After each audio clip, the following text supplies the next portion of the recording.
প্রকৃতপক্ষে তাফসিরুল কোরআন এবং ওয়াজ মাহফিলের নামে ওনারা যে কথাগুলা যে কাজগুলা করতেছে, অশ্লীল গান, অন্যের গীবত, অঙ্গভঙ্গি, এগুলা করার জন্য মানুষ লক্ষ লক্ষ টাকা দিয়ে কি ওনাদেরকে আনে? ওনাদের কি এই কাজগুলা প্রচার করার জন্য কি ওনারা বক্তা হয়েছে?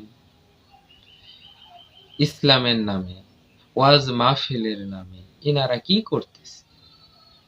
ওয়াজের মধ্যে কোরআনের কথা বলবে, আল্লাহর কথা বলবে, মানুষ কিভাবে জীবন যাপন করবে, মানুষ কিভাবে গুনাহ থেকে মুক্ত হবে, মানুষ কিভাবে অন্যায় অপরাধ থেকে ফিরে আসবে, বিগত দিনে যত অপরাধ করেছে সমস্ত অপরাধ থেকে কিভাবে মুক্তি পাবে, এই বিষয়গুলা নিয়ে কিন্তু প্রকৃতপক্ষে ওয়াজ মাহফিলে, তাফসিরুল কোরআন মাহফিলে আলোচনার করার কথা।